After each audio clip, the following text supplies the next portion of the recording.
Hey, so what's going on, guys? It's MX Reloaded, and we're going to be looking at the M5K today. Um, and this is a little TDM gameplay on Karg where I get actually a pretty good tear right here on my first life, but I love this gun. It's definitely going to be, well, not going to be, but it's been one of my top guns for actually quite some time now. It's somewhere in the top 10 most used of my guns. And I've only been using it fairly recently. It just rips out a lot of kills all the time. But for the stats for it, it got nerfed, actually, kind of, sort of.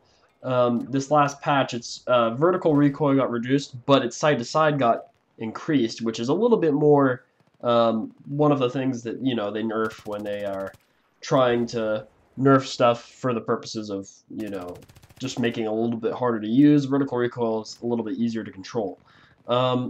What it is basically stat-wise, it fires at 900 rounds per minute. It has a top damage of 25 and a minimum of 13.7, and the drop-off starts at 12 meters. So it starts off pretty early, but this is more damage than actually your normal PDW. It does more damage than the MP7, which I would consider to be its closest rival. MP7 fires at 950 rounds per minute, but I've just found that the MP7 is a little bit, I just prefer the M5K a little bit more for that higher damage, because I feel like you can put a little bit more damage on target a little bit quicker. It doesn't quite have the same hip fire, I feel like. I don't know, I haven't used the MP7 in quite some time. I used it briefly when I started using both of these guns. For a short time, but I just switched over to this gun because I just like it a little bit more. This is a gun where it's almost like it's the AEK in a sense, because it's a gun where you have that really, you know, you basically have the AEK with massive damage drop-off, but less recoil. So up close, this is a thing that you're going to always use up close, and you don't really have any doubt in your mind that you're going to be using it up close. So there's going to be actually a couple of times where you see me not shooting at people, because I just know that, you know, I'm not going to get any more than 12 damage on them per shot at this range, so there's no point. There are a few exceptions, like that guy. Like, I could have probably been able to kill him had he been close. Up close, I mean, he would have been taken out really quickly. This guy, you know, I only get a little bit of damage on him. It's just a gun that you always have to use up close. But I found that something you always also have to do is that since this gun burns through ammo so quickly, is you always, unless you're engineer, you always have to be running, I mean not engineer, sorry, support, you always have to be running ammo. Squad ammo for this gun is like 100% essential. Like, you have to use it. Otherwise you burn through ammo really quickly and you're out of ammo, especially in TDM, like, insanely fast, and you're just stuck with your sidearm, or you have to find some support player that isn't busy running around, you know. So I play support usually when I use this. I am not one of those guys that likes to use PDWs on assault, personally, because I usually use this and I run out of ammo. So I usually use it on support or other classes that I don't use very much, usually just to get kills. But right there, you can just see, you know, those guys got the jump on me, but I was able to, you know, kill them both off very quickly. Just using this thing and its hip fire, which is pretty decent, but I like its aim down sights a lot as well. Its aim down sight is really good.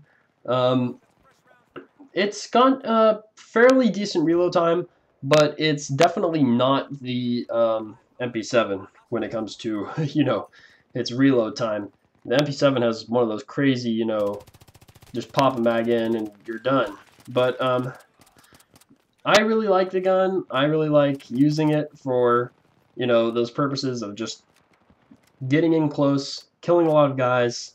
And I found something else that you have to do, it's really helpful to do, is to run squad sprint. Squad sprint with this gun allows you to move really quickly, and I guess in general with this gun, it's one of those guns where you kind of have to change your normal game style to suit the gun. You gotta rush really quickly, you gotta take quick moves. In this game, it's not as clear that I'm doing that. It's kind of, you know, just I'm running around, you know, killing people, occasionally holding stuff down, but usually, you know, it's one of those guns that's actually really good when you're really damaged and you need to get a kill on the guy. Like, it's just really handy because with this gun, it's one of those guns where you can run out really quickly, you know, kill the guy off, and just finish him. And I really like one of those things that you got to do with this gun especially is you can't wait around the side of a corner waiting for the guy to come around the corner and, you know, just spray him down. Because he's going to know you're going to be around that corner. But now with other guns, you really don't have very much of a choice because your chances of hitting the target are not very good. But with this gun's hip fire, you can just jump out and just spray him down, and it works really well. I would not always take this gun up close, like into the middle, like, you know, mosh pit sort of thing that is with all those containers in the middle of this map. Just because I'm not one of those guys that really likes to play that way. So I tend to stick to the outside edges of the map where it takes a little bit more, you know, you kind of got to calculate quickly what the person's going to do and act on it, flank really quickly, jump around really quickly. It's really, really helpful, really, really useful to just kind of use this gun, you know, run quickly, fire a bunch of rounds, reload really quickly, take cover. You know, you got to move non-stop with this gun to really make it worth its full potential. Another thing with this gun is that you are actually able to get some ranged kills with it. I wouldn't always count on getting ranged kills. It's just not something you can always count on. But you can get a lot of rounds really accurately on target. But, you know, if you feel like, you know, the person's moving around really sporadically, I wouldn't go for it. You know, just get those guys that are moving in straight lines. Like right there, like I had a little bit of difficulty, and I don't know what he was doing right there, but going around in straight lines, you know, just make sure to get those guys. And yeah, thanks for watching, you guys. And what a way to end that sort of kill streak, I guess. That's how it should be done. All right, but thanks to you guys for watching, and late.